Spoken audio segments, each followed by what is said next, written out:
Podcast City Network. Greetings, Earthlings, and welcome to another awesome episode of Urban Nerd Weekly. Today is Friday, November the 6th, and it's episode 2 of season 7. Thanks for tuning in to Nerding Out with us today, you guys. On today's Nerd News Update, the music industry goes up one of the giants in the tech industry right now, being Twitch, over copyright issues, once again. Assassin's Creed has a live-action Netflix series in development. That should be extremely interesting. Mortal Kombat's dropping some extras this month, and to help promote it, they got Megan Thee Stallion dressed in cosplay on Instagrams as one of the characters they about to drop.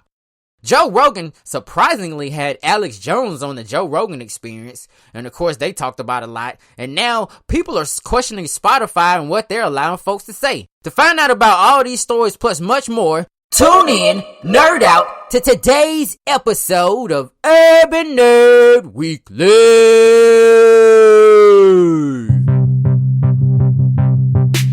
Urban Nerd.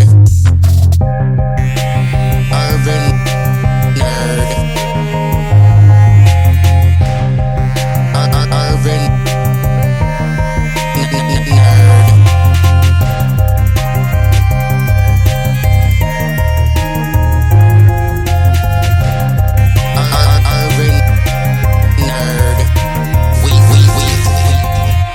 Alright guys, how's it going? What's nerding? I'm trying to make that a thing. Y'all think we can make that a thing? What's nerding? Like, I don't know, what's happening? I don't know. Let's try it. Let's try it. We'll talk about that a little bit later. Thanks for tuning in and nerding out to yet another episode of Urban Nerd Weekly, guys. Once again, so happy that you guys decided to tune in and nerd out with us today. Nano Kitty Cat will not be joining us on today's episode, but trust and believe y'all can always catch her and her antics on the Urban Nerd Weekly Facebook page. You know, I'm thinking about having a website coming soon. I think the community's starting to grow enough. We could probably just go ahead and make us a little website. But for now, you know, everybody just kick it with us on the Facebook page. We got all the memes flying. We got all the talk about what's going on currently talked about on there. It's almost like Urban Nerd Day. It's Urban Nerd Daily on Facebook and Instagram. Well, mostly on Facebook sometimes. But yeah, y'all could definitely catch her there. But yeah, I'd like to give a special welcome to all the Spotify, Amazon Music listeners. We just became available on those platforms. So everybody that's checking us out on there, big shouts out to you guys. I know, you know, for the longest time we was talking about how we was trying to get on Spotify. We're finally on season 7. Hoorah! And we've actually seen a nice little spike in listenership. So big shouts out to all of our new Spotify listeners. If you just joining in all of the fun of Urban Nerd Weekly, feel free to check out the whole back catalog. If you ain't yet, make sure you subscribe and all that good stuff. But you know, I always tell y'all about that in a second. But yeah, so shouts out to all you guys. How you guys liking the new stuff on the show, man? You know, we got a new little theme song going here. Got a whole kind of new vibe going on with the show. You know, let me know how you feel. We got a new logo and stuff. Like, let me know in the comments, man. All my faithful Urban Nerd Weekly listeners, let me know how you feel about some of the changes we made. A lot of people been telling me they really like the new logo, so that's pretty awesome. Just debuted the new theme song on the last episode. So I'm waiting to kind of hear how you guys feel about that. And you know what I'm saying? I might even have like a different version or like you know, different speeds and shit like that on future episodes, kind of test out, you know, how you feel about that, because I'm kind of, you know, I'm excited about all the newness that's going on the show. If you haven't checked out the last episode of Urban Nerd Weekly, make sure you do so. The season 7 opener was long as hell because it was a big banger of an episode. I mean, the Nerd News Update was probably the biggest one on Urban Nerd Weekly record. We had the Kid Cool Cutlass joining us in studio for the beginning portion of the episode. And yeah, we got in a lot of cool talks about a lot of interesting topics. So if you haven't checked out last week's episode, make sure you do so. It's really, really good. And I'm not just saying it. Like, I don't say it about every episode. I love every episode, but rarely do I feel like the episode just warrants me to be like, hey, if you haven't checked out this particular episode yet, make sure you do so. You know, in general, I usually just be telling y'all, check out the show, you know, cherry pick, look at some, like, you know, because I like to try to come up with clever titles. So I know some of them grab your attention. Let me know about that stuff, man. Let us know what you like about the show so we can make those improvements. So yeah, shouts out to everybody that loves Urban Nerd Weekly. Huge shout out to Podcast City Network. I know y'all heard the drop. Y'all been hearing the drop for the last like season or two.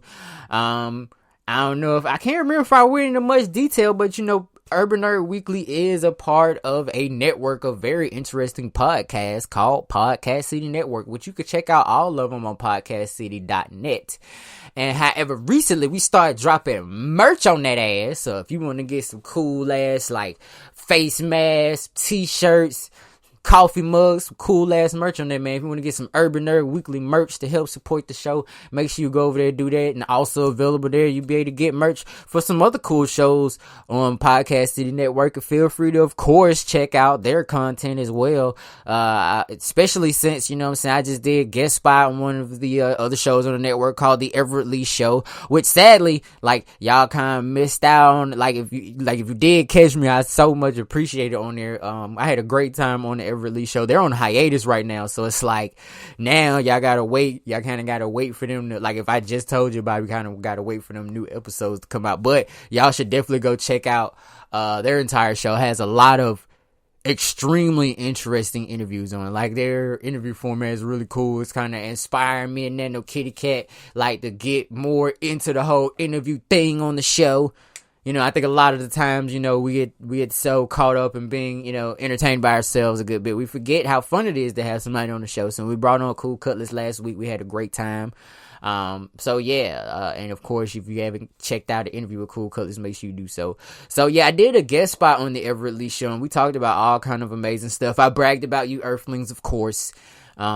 The whole gang. So if you did check me out on there, I really appreciate that. Also did a guest spot on Letting It Be with Bobby D over on the Whom It May network over there. They got a cool ass little network of podcasts and video shows and bloggers. Like, Whom It May low key is on the bubble. Like, I'm loving everything they got over there going on at Whom It May. I usually save all the shout outs for the end of the show, but I had such a great time on both of those shows. I had to make sure you guys let you guys know to check those out. So yeah, Everett Lee podcast, as well as Letting It Be with Bobby D.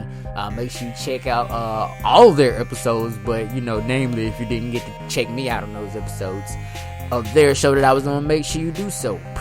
But yeah, moving right along, like I said, if you haven't already, on the chance it's your first time listening to Urban Nerd Weekly and tuning in and nerding out with us, go ahead and hit that subscribe button on whatever platform you have chosen to listen to, be it Spotify, Apple Podcasts, Google Podcasts, Stitcher, Spreaker, TuneIn, Blueberry, everything. We're on everything. All available on all platforms. I love saying that. I don't know why. I think it's because it's taken me 2 years to be able to say it and it be true. But Urban Nerd Weekly is officially available on all platforms, all streaming platforms. So once you do the whole subscribe thing, make sure you like the show, you know what I'm saying, thumbs up or stars or whatever platform you choose. Give us a nice little rating and leave a review and or comment about the show. Tell us if you want to see something that you think would make the show better, or tell us something you already really like about the show, or maybe you have something you want us to talk about here on Urban Nerd Weekly. If you want that is the best way to tell us. Like, tell us in the comments, let us know how you really feel. And yeah, man, so, yeah, do that. And make sure you follow the show on social media if you haven't already. We're all on the big three, that being Twitter, Instagram, and Facebook, at Urban Nerd Weekly. No underscores, no dashes, no, it's just straight Urban, all spelled correctly, at Urban Nerd Weekly. Twitter, Instagram, Facebook. You can catch me as well on the big three, at Space Was Here, SPAYCEWUZHERE. All three of those platforms, as well as I'm actually on all the social media platforms. I'm on everything. I actually just started a Discord page, and this is like one of those things that's making me feel like an old ass nerd. Like, I'm logging on that shit and trying to create a profile, I think, and then it started telling me about a channel or some shit, and then I'm realizing how behind the curve I am on Discord. So then I got all like discouraged and shit, and I just logged off. And right now my phone is just sitting there waiting on me to like choose a server, because I don't know what the fuck that means. Somebody please help me with this Discord shit. But Otherwise, I'm on everything. And if you want to look for me on Snapchat, of course, still use Snapchat. It's A1 space. I repeat, the number one, not the word one, the number one SPAYCE. And you guys can also find Nano Kitty Cat on Twitter and Instagram, at nano_kitty_cat. And you can catch her on Facebook. Her page is called Kitty, but there's a couple of kitty pages, so you can search for her at Kitty Cat Nano on there. So make sure you guys hit her up and check out Kitty's adventures. Shit's fucking hilarious. I don't know how the fuck this kid gets into all these ridiculous ass predicaments. Like, y'all gotta see. I've been talking about it, but y'all really, really, really gotta see this crazy shit. But moving right along, we're gonna jump right into today's digital download. In the video game section of today's digital download, we got Fiera, available on PlayStation 4. That came out on November the 3rd. Also out on November the 3rd, we had Jurassic World Evolution available on Switch. Came out on the 5th, we got Breathe Edge available on PC. Also on the 5th, we had Yestermorrow available on PlayStation 4, Xbox One, Switch, and PC. We also got Dirt 5 available on PlayStation 4, Xbox One, and PC. That comes out today. We also got Need for Speed Hot Pursuit Remastered on PlayStation 4, Xbox One, Switch, and PC. Paw Patrol Mighty Pups Save Adventure Bay on PlayStation 4, Xbox One, Switch, and PC. Also, Tropico 6 available on Switch. All those are available today, as well as coming out today. We got... Oh, wait, no, this is coming out on the 10th. We got Assassin's Creed Valhalla available on Xbox Series X, as well as Xbox Series XS, PlayStation 4, Xbox One, Stadia, and PC. We also got Borderlands 3 on Xbox Series XS on November the 10th. Also on November the 10th, we got Bright Memory, Xbox Series XS, Dead by Daylight, Xbox Series XS, Destiny 2, Xbox Series XS, Destiny 2, Beyond Light, Xbox Series XX. I'm just about to say Xbox X. Fuck all this shit, alright? PlayStation 4, Xbox One, and PC. We got Devil May Cry 5 Special Edition, Xbox X. And we also got Dirt 5, and I guess it comes out on PlayStation, Xbox One, and the PC. And don't come out on Xbox X to the 10th. I guess that's when this shit drops. I should probably know that already, but I've been in school lately, so I've been thinking about other stuff. Oh yeah, I've been to tell y'all I started Full Sail University, so big shouts out to that, going for a bachelor's in digital cinematography, so whoop whoop. Also in today's digital download, we got Enlisted, Xbox X, Evergate, Xbox X, and as well as Fortnite will be available on Xbox X on November the 10th. So we're just gonna go ahead and assume, right, that the new Xbox comes out on November the 10th, which is also noteworthy of today's digital download. So yeah, full ass digital download today. There is actually a ton of shit dropping on November the 10th. So I tell you what. I stopped at Fortnite, right? Perfect for, cause last episode it's called Fort Nerd, right? Boom. We stop at Fortnite. Next episode's digital download is pretty much just gonna probably be Xbox and PlayStation 5 shit, cause that bitch looks like it's about to drop very soon as well. So we'll probably just go ahead and make next episode all about Xbox, PlayStation. So yeah. But this episode is mostly gonna be about, this all election bullshit. So we're gonna go ahead and slide on over to the next section of today's digital download, which is the music section. On November the 1st, from NLE Chopper, we got From Dark to Light. Doughboy and Southside brings Demons Are Among Us today. And on November the 10th, we got Salim Remy with Black on Purpose. I like that title. Ooh, there's some interesting shit. It's some good shit gonna be on next week's digital download for the music section too. But I ain't gonna go ahead. I ain't gonna get that away yet too soon. But yeah, so shouts out to Doughboy, Southside, Salim Remy, and NLE Chopper. On to the next section of today's digital download, which is the movie section. Now, with this being the movie section, of course, we already know all release dates for these movies are automatically Friday. Friday is today, which is every episode of Urban Nerd Weekly is supposed to be. We got Let 'Em Go available on video on demand, The Informer available on video on demand, Jungle Land, which is a limited release, which I don't know where, I guess a few theaters. We also got Proxima on today's movie section of today's digital download. In the book section of today's digital download, we got A Deal with the Elf King by Elise Kova. On the 10th, we also got Marauder by Clive Cussler and Boyd Morrison. We also got Moonflower Murders by Anthony Horowitz, as well as Agatha Archer's Afraid of Everything by Krista Bear O'Keefe. We also got City of the Uncommon Thief and The Kingdom of Joe Nesbo by Robert Ferguson. And The City of the Uncommon Thief by Lynn Bertrand. We also got Answers in the Form of Questions by Claire McNear and Divided Fire by Jennifer San Filippo. Whispering Hearts by V.C. Andrews, Our Little Cruelties by Liz Nugent, as well as One Life by Megan Rapinoe, The Office of Historical Corrections by Daniel Evans, The Law of Innocent by Michael Connolly, Those Who Pray by Jennifer Moffett, Teen Killers Club by Lily Sparks, Hidden Society by Raphael Albuquerque. And Raphael Scavone. Two Raphaels wrote a book together. That's interesting. The Mask of Mirrors by M.A. Carrick. A Latest Guide to Mischief and Mayhem.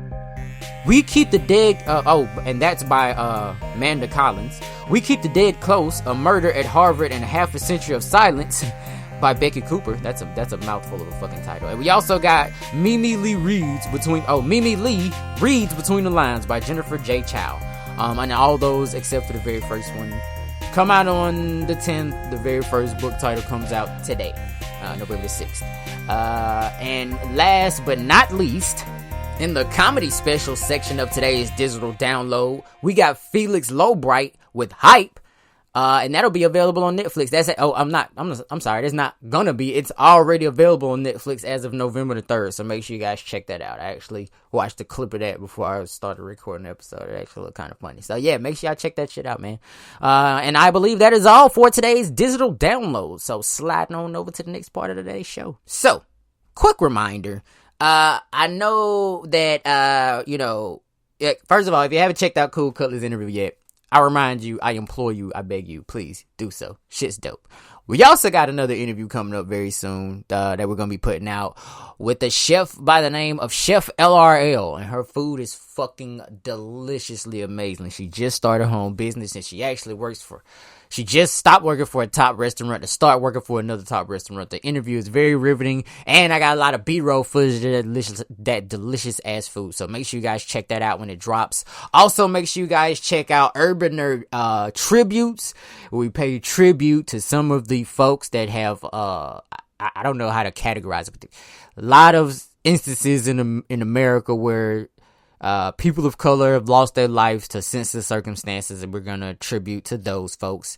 Y'all make sure y'all check out Nerd Highlight. Season 1 already dropped. Season 2 is on the way out this weekend, so make sure y'all check that out when it does drop. Some of the best moments from Season 1 and the ones from Season 2 coming out. We're gonna do it all the way up to Season 6. By the time we finish Season 7, I'm sure we'll be doing one for that as well. Also be looking for our Black Comics series. I said it weird because it's spelled weird. Like it's Black Comics, Comix.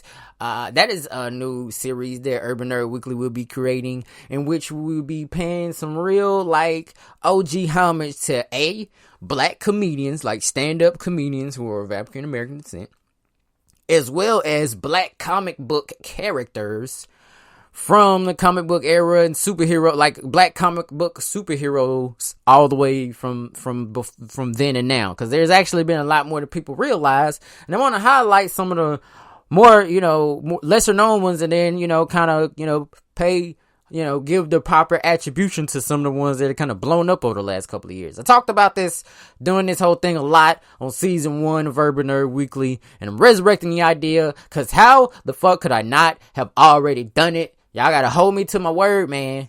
Hold me to it. So, be ready for looking out for Black Comics. Also, check out Kitty's Corner, which is Kitty's solo series of videos that will be dropping exclusively for the Urban Nerd Weekly Facebook page and Instagram page. So make sure you guys check all that cool shit out when it comes on and hits your digital screens and such. Yeah. But moving right along to today's nerd news update. Actually, our first story up, we're gonna be talking about Alex Jones somehow getting a fucking guest spot on the Joe Rogan Experience.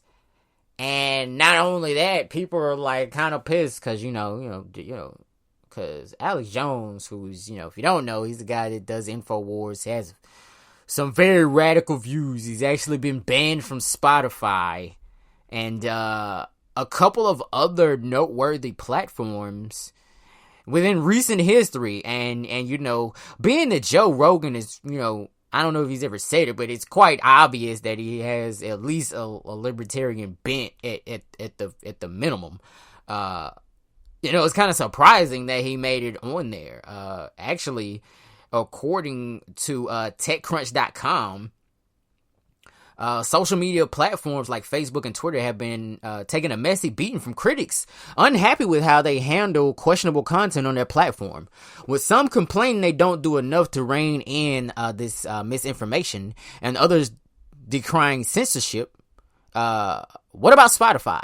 The company is never mentioned in that context, and with its traditional business couched in streaming recorded music, you might understand why its biggest controversies over the last few years have been over how little musicians get paid. Which is true, man. Spotify, y'all could pay them a little bit more. Like, you know what I'm saying? Like, Jesus, because I got stuff that I got to put out. I want y'all to pay. But anyway, I'm not complaining yet. I'm just saying, it's true. That position, however, is being jolted into quite different territory now with this move into podcasting, which is raising lots of questions over what role Spotify should and could play in overseeing the content on its platform. Now, people are in uproar who essentially gets a platform on its platform. That issue was highlighted in the last day when Joe Rogan, the highly paid podcaster with the libertarian bent, see, I almost just said that same exact shit and I hadn't even read this article yet, brought Alex Jones of InfoWars, whose own podcast was removed from Spotify along with YouTube. Oh, it's removed from YouTube also in 2018. So it's been off of Spotify and YouTube, which are two of the giants when it comes to distributing content, for the last 2 years. And not only that, but he was on the show for like 3 hours, leading to an uproar over how Spotify has given a spotlight. Oh, I got real country shit for a minute. Spotlight and microphone in the infamous purveyor of misinformation. The conversation, which also featured comedian Tim Dillon, covered a pretty wide range of topics, with the common themes being today's most controversial topics, unproven or disproven stories behind them presented as fact, and of course, the dastardly Democrats. Rogan made a few attempts at refuting or standing up for some of the stories and claims that they covered. Early on, for example, when Jones started to talk about how the Democrats are in the pocket of the lobbyists, while Trump was not, according to him, Rogan called up web links in real time showing that this isn't quite so clear, with AT&T admitting to paying Trump's former lawyer Michael Cohen fees to help advance its own position with Trump and his administration. I was just giving you a Gestalt analysis, Jones growled in response. He then went on the defense of Jared Kushner. Everything he touches turns to gold.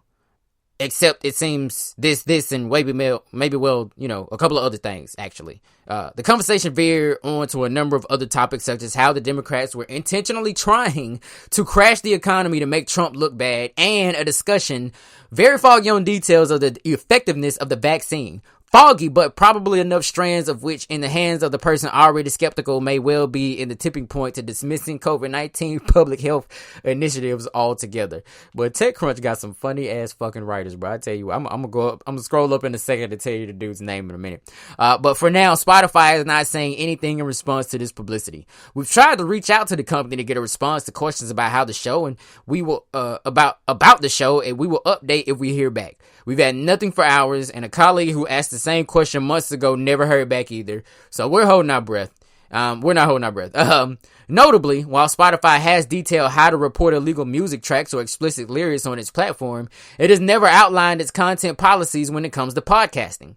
And from the looks of it, the company has been using some delaying tactics and facing up to the problem. I think they meant to say fessing up to the problem more direct. I don't know. It might have been facing up. I don't know. Open to interpretation. Words and shit. BuzzFeed today has published a leaked memo from the company's legal officer, Horatio Gutierrez, from today, which appears to defend the company's position on publishing controversial podcasts. Not this one in particular.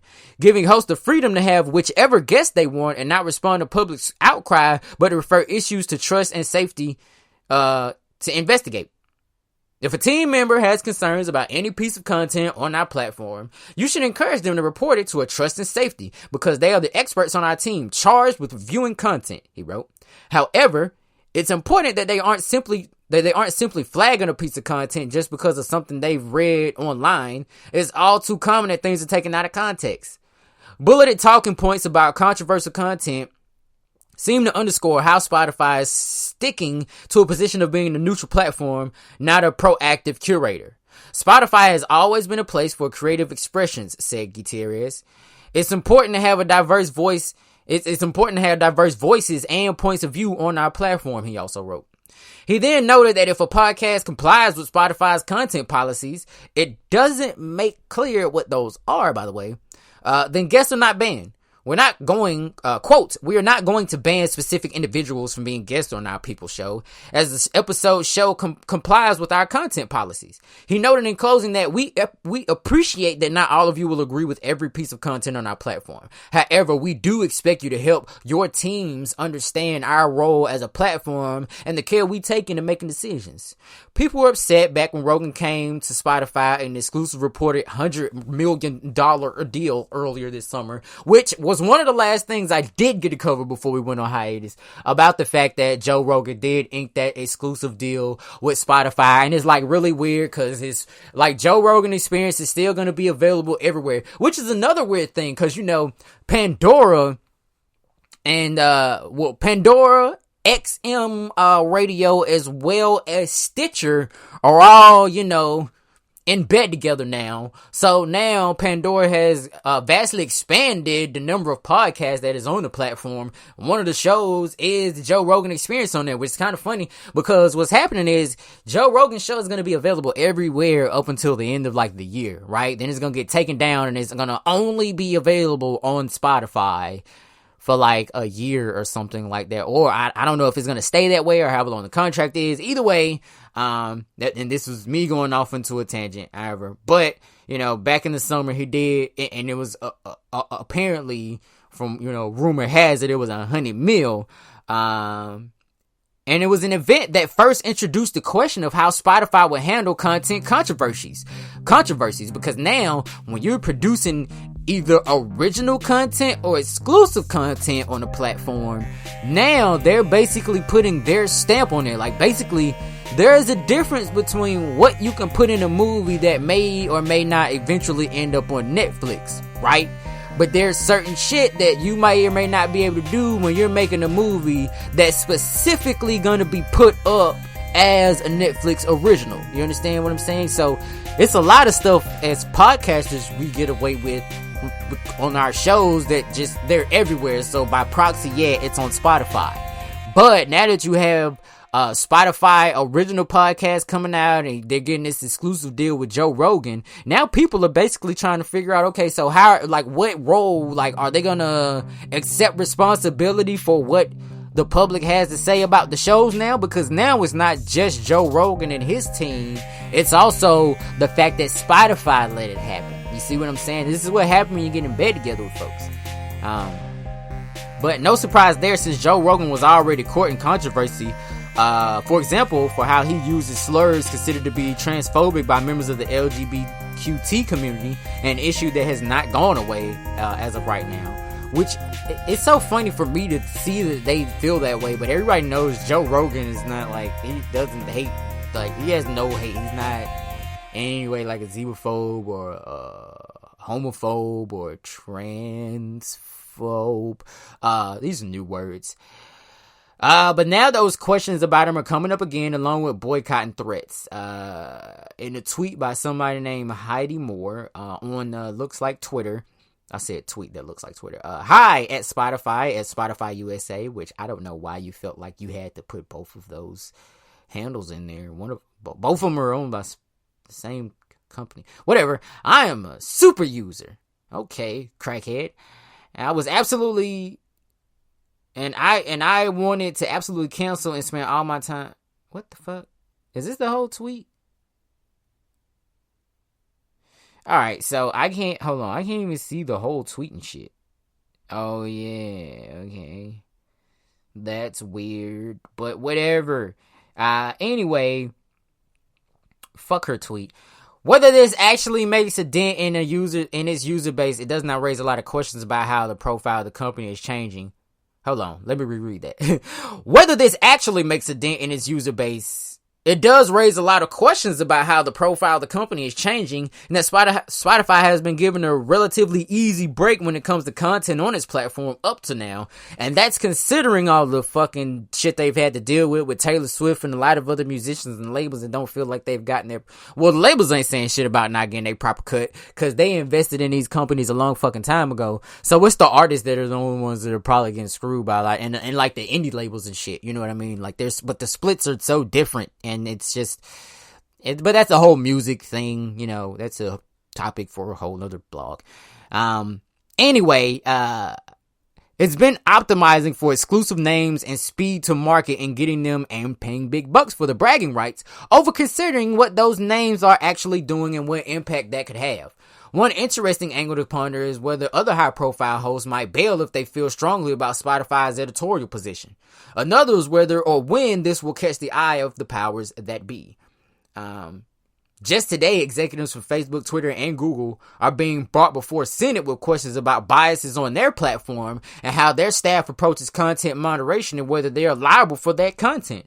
I don't know how effective or impactful today's testimony will be, but for a start, maybe it's time they start including Spotify in that list too. Now, I didn't say that. That is probably, more so the author's opinion. And his name is Ingrid London, or her name is Ingrid London. I don't know. This is a article that was, of course, it was published on October 8th, and like I said earlier, it's from TechCrunch.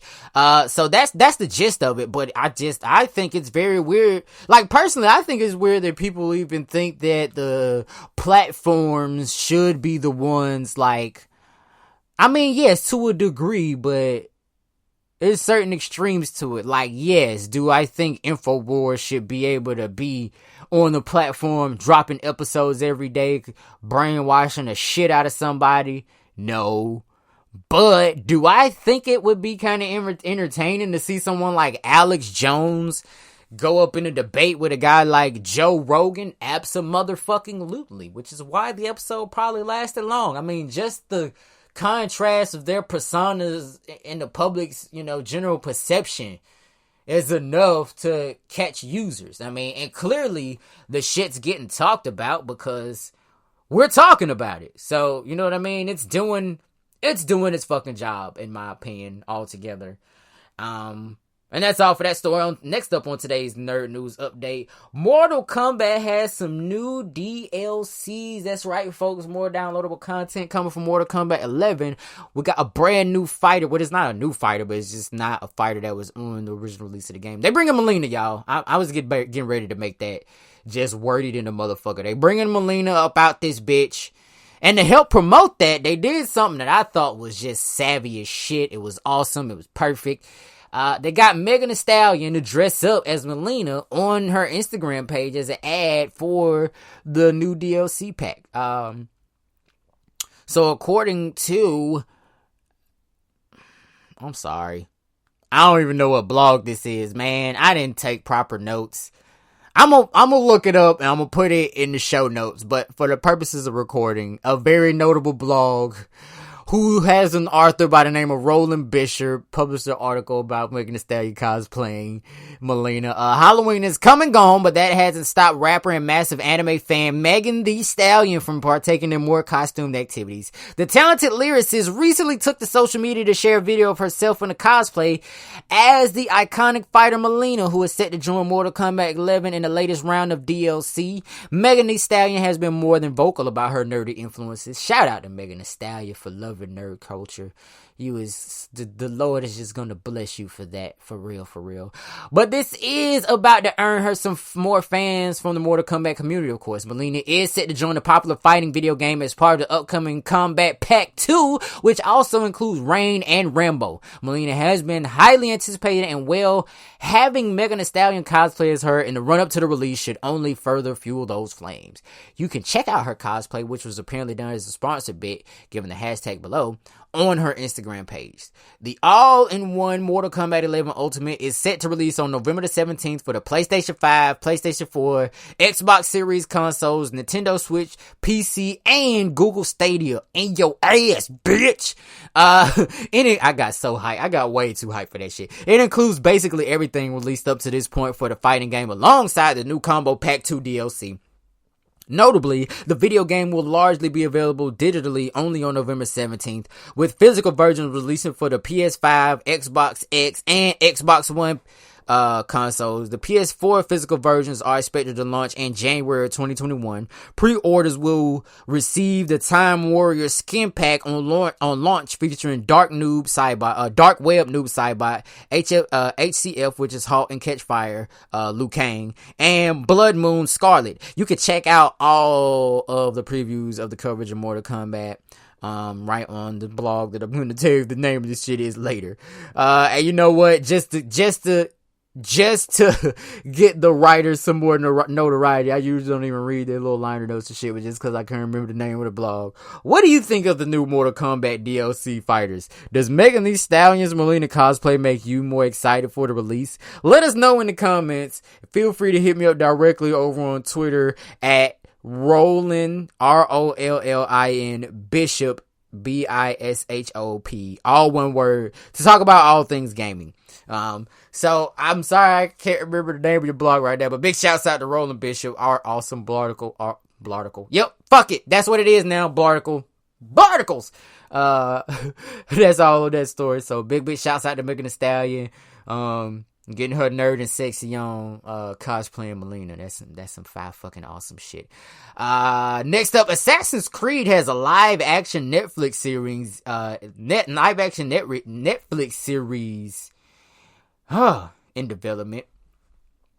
An Assassin's Creed live action, and this is a blog article by, damn it. Wait, this is The Verge. I'm sorry. This is The Verge.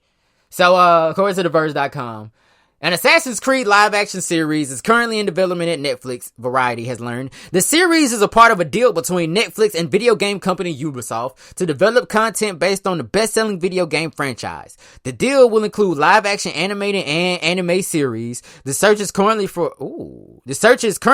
for a showrunner for the first series, with Ubisoft Film and Television's Jason Altman and Daniel Kriegnick to serve as executive producers. For more than 10 years, millions of fans around the world have helped shape the Assassin's Creed brand into an iconic franchise, and Altman, head of Ubisoft Film and Television in Los Angeles, were thrilled to create an Assassin's Creed series with Netflix. Oh, it's gonna be on Netflix. Hell, motherfucking yeah. And we look forward to developing the next saga of the Assassin's Creed universe. I do think this is incredibly fucking awesome to have not live action, but like animated action series based off Assassin's Creed to kind of go hand in hand with the video game. What could be better for fandom?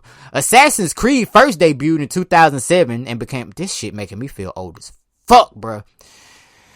Assassin's Creed first debuted in 2007 and became an instant hit, with over 155 million copies of the various titles in the franchise having been sold to date. The open world games explore the war between the rival secret orders of the Assassins and the Templars, as they use advanced machines to access the genetic memories of assassins in different periods of the past to track down powerful artifacts called the Pieces of Eden. We're excited to partner with Ubisoft and bring to life the rich, multi-layered storytelling that Assassin's Creed is beloved for, said Peter Friedlander, the vice president of original series Netflix.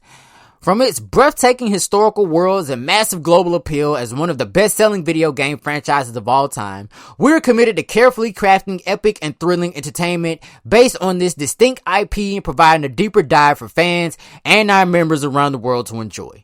Should the project move ahead, it would not be the first live-action Assassin's Creed project to hit the screen. A film adaptation starring Michael Fassbender was released in 2016. It went on to gross over $240 motherfucking million worldwide. They didn't say motherfucking in the article. I added that in, but still, that needed salt and pepper.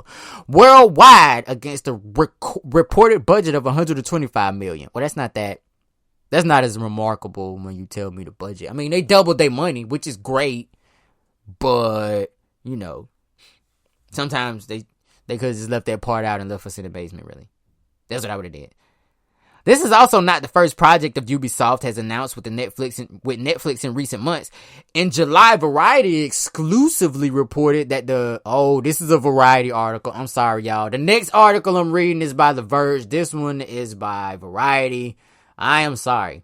However, Variety exclusively reported that the companies have partnered on the Splinter Cell anime series, hailing from John Wick writer Derek Kolstad.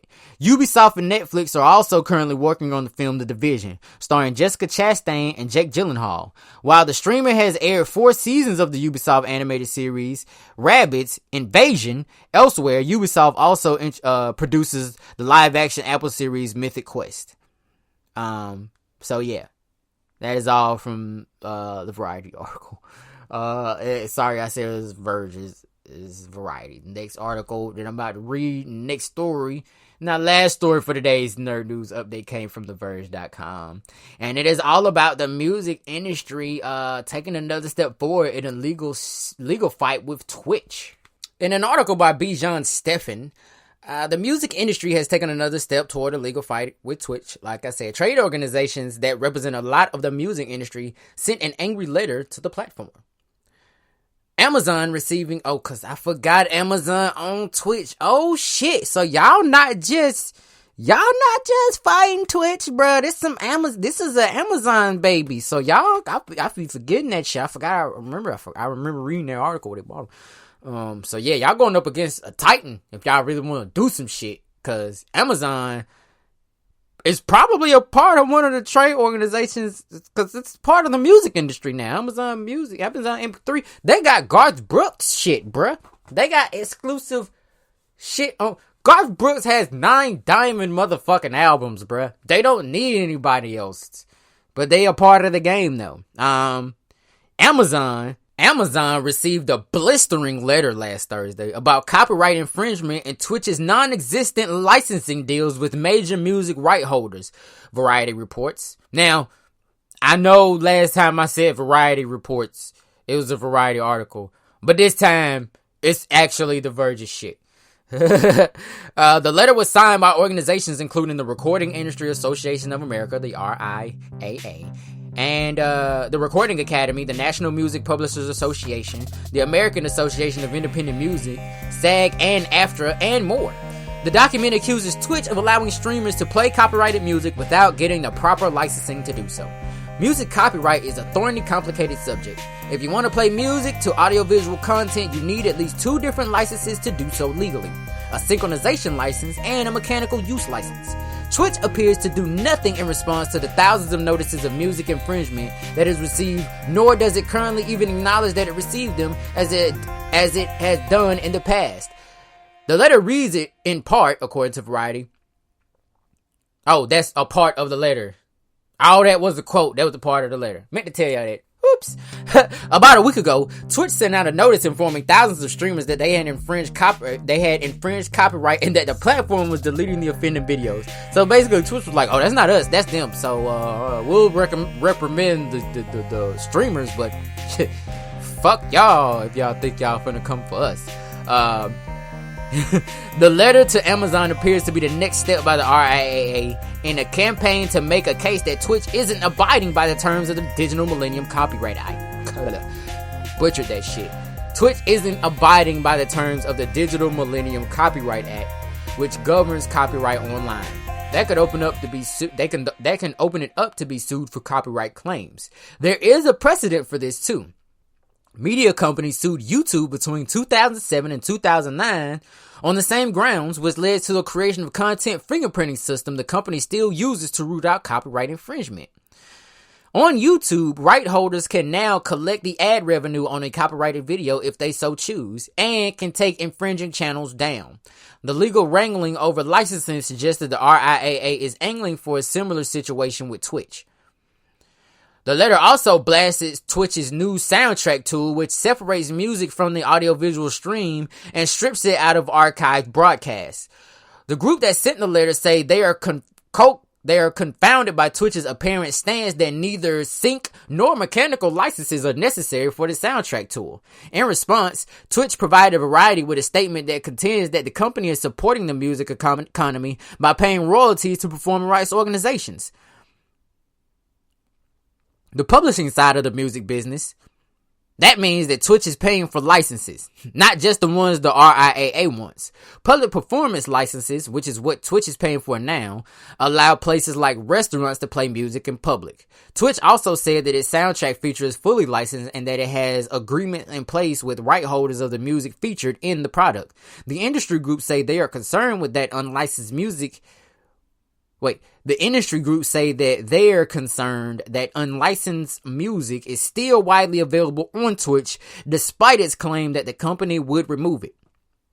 Twitch appears to do nothing, this is a quote, in response to the thousands of notices of music infringement that it has received, nor does it currently even acknowledge that it is receiving them. And that is the end of that article. They ended the article weird as shit. Damn. Alright. Whatever. That's all from that article. But anyway, basically what's going on is a lot of people are mad because Twitch has found a way to let folks play music, and because every platform has their little way of like monetizing the music that's being used to be able to pay artists, labels, and all that good stuff, and songwriters for all their work that goes into creating the music, which I do get. However, Twitch has seemed to find a way to scapegoat it, I guess because they're largely involved with video games. And a lot of these video games already have, like, the music that's played in video games, it's already been paid for by the video game creators. However, people are basically saying, like, okay, you could put music with your shit after you streamed it, or you could add music that's not in a video game to your stream, and in a lot of cases, sometimes it's just music, being played in the background while you're streaming, like while you're playing a video game from your console. All in all, a lot of these streamers are racking up hundreds, thousands, and millions of views, in which if the artists were to get paid just even some pennies for the fact that their music did contribute to the entertainment value of those streams, on those grounds, yeah, they should get paid. However, Twitch is basically like, well, when you hear music on Twitch, though, it's kind of like hearing music when you're out at a restaurant, right? Like, you don't, like, they have a certain license that they use just for that, and Twitch has that license, apparently, according to them. Although I believe the RIAA contends that that is actually the case or not. Either way, they're basically like, look, man, run me my coin, bro. Y'all be playing our music while y'all be playing these video games. Y'all niggas getting out big and famous off these shit while we starving. These record labels don't give a fuck about us, man. You know that, man. You know that. Anyway, but yeah, that's pretty much all on that. So that's all for today's digital download. Now, today's topic, of course, the title gives it away. It's Nerdy Tuesday, on a Friday, because there is only one real thing. The one thing that I've been avoiding talking about all episode, because this shit is just, and the Twitch streamers are really feeling confused and attacked by the fact that people are like basically when they started going for Twitch, all the streamers are like, wait a minute, when does this become a problem? Y'all just mad because we popping, bitch? No. But anyway, on moving on, with today's episode. And you know what? This is totally not planned for today's episode, but real quick Rona Watch update. I wasn't even planning on doing Rona Watch this season. I thought this shit was gonna be over with. But I just gotta tell y'all, man, it's getting cold. Flu season is like among us and shit. As soon as it's like below 50 for like 6 days straight, bro, I promise you, too many people are gonna get sick. This coronavirus is probably gonna, like, they already talking about the cases going up again. So, you know, make sure y'all wash your hands, wash your mask, wash your face, wash your ass.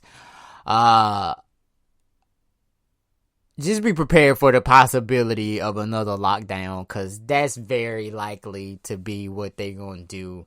Especially seeing as how, you know, the election is this week, and the results could have America in an uproar, couldn't they?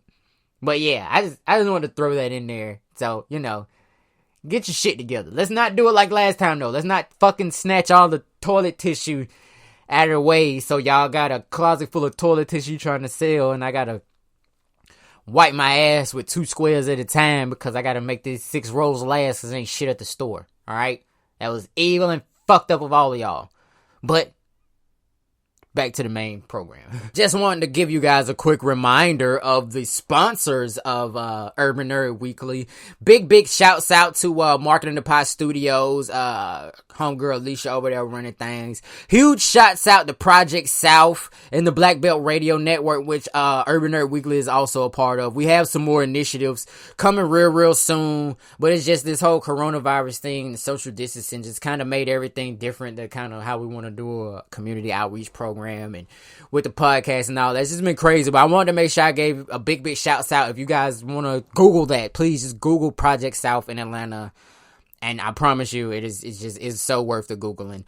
Huge shouts out to Creative Customs over there when it comes to customized shirts, draws, socks, bras, and all. Holla at Creative Customs to customize it all. I mean, they literally got everything, bro. They got rolling trays and bags and all kinds of shit. Sweetie said, you ain't shit if your man could get you a Birkin bag. Well, fellas, if you wanna fall into that bullshit and get your girl a Birkin bag, holla at Creative Customs to do it. It's the only way you're gonna be able to handle that kind of thing without breaking your motherfucking bank. Also, big shouts out to Sweet K's Cakery, making cakes, cupcakes, cookie cakes, cake pops, blow pop candy, cushy crushed, everything sweet imaginable. Sweet K's Cakery got it. Even did the cake for my very own 30th birthday that just happened this year. So big shouts out to Sweet K's Cakery, man. But moving right along, man, we're gonna go ahead and get into today's topic, which I've been avoiding because I ain't want to talk about this shit, but it's what's going on, man. Like, cause I don't know how the world is gonna be after this, but as we know, Super Tuesday just passed, which is Election Day. It is the day that we decide who is going to be the next president of our United States.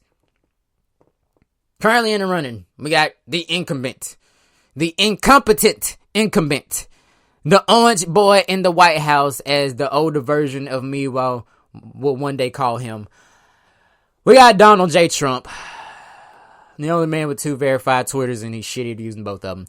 And we also got Joe Biden, a.k.a. Barack Obama's homeboy, which is also what the older version of me will one day call him. Right about now is the time in America where we decide who that president is going to be. Super Tuesday is Election Day. That has already passed. Everybody who voted, big shouts out to you. Everybody who didn't vote, I only salute you if you have like some real woke nigga ass reasoning for not voting. Otherwise, you just a lazy asshole. You know what I mean? So I only encourage people to go out and vote if you honestly believe that voting does something. So, you know, and I'm glad that everybody who voted did, and everybody who didn't, honestly, if you're listening to the show and you didn't vote, I'd like to know why. I'm very interested. Not even in like a very judgmental way. I just want to know what's up. Like, why didn't you vote? Like, I'm very interested in the conversation. Cause some people have like some woke ass reasoning, some real good reasoning. Some people just be like, I don't, man, that shit don't be working. That's not even an answer. But anyway, right about now, The ballots are still being counted, y'all. And like I said, today is the 6th. It's Friday. The ballots are still being counted. Mostly because we had a very unusual voting circumstance this year. A lot of voting took place from home. So we had mail-in ballots. And so now they're actually having to count ballots the old-fashioned way by like siphoning through papers and shit. And not to mention there's still voting going on. So if you still want to vote, there is some time to make sure you get it all in, if I'm not mistaken. But one of the biggest pieces of news right now is that, first of all, Trump's freaking out right now because Biden's winning. Biden took Georgia. If you don't know, that's a big deal. Georgia has traditionally been a very red state. Even in the Obama campaign days where he was crushing shit, Georgia was just purple enough to help him become president.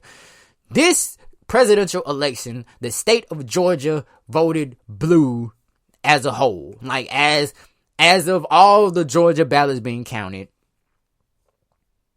we're a blue state this particular election. So Biden won Georgia, something that most Democrats don't, really accomplish. So big shouts out to Joe Biden for that. Let's get the old orange peel on out of the old Oval Office over there. It looks like he's about to start peeling or wilting or something. I don't know. I don't think whatever alien race he is supposed to be, in an office too long. He looks like, he likes to walk. He looks like the guy at the office that likes to walk around and talk shit, pretend like he's done working but hasn't done anything. But anyway, so shouts out to that. Whenever the election's final results come on out, I'll probably go live on the Urban Nerd Weekly Instagram page or something like that, or maybe the Facebook page. I'll probably go live on the Facebook page just so we can, get the reactions from the folks. I might even do like a surprise whole live episode and shit, just so like, you know what I'm saying? Like that way I can just get that whole, capture that moment in real time and drop like a whole extra episode on you guys. I think I owe you guys plenty of episodes anyway. Skip the whole season on y'all. The live episode took us a whole week to finish editing and put it out because there was so many different parts of it. There was a lot of shit that got broken up into trying to make a live episode. So, you know what I'm saying? I owe you guys a lot of content. At least that's the way I feel. A lot of big shit popping on Urban Nerd Weekly coming up on this season and the next season. So this is the beginning of all that, man. We back in the game, baby. But as of right now, you know what I'm saying, with the election results not being in yet, I kind of planned on them being in by the recording of this episode. But as of right now, it's not in yet. However, Joe Biden not only has taken Georgia, he has the lead right now as of the recording of this episode on Friday, November the 6th, somewhere around 5-ish o'clock. He's winning right now, so go America. And whenever the results come out, like I said, either do a live or pop episode or some crazy shit. Might call up Nano Kitty Cat, we do a Zoom episode, I don't know, just some crazy shit to capture the moment, man. But until then, my name is Space. I was here, but now I'm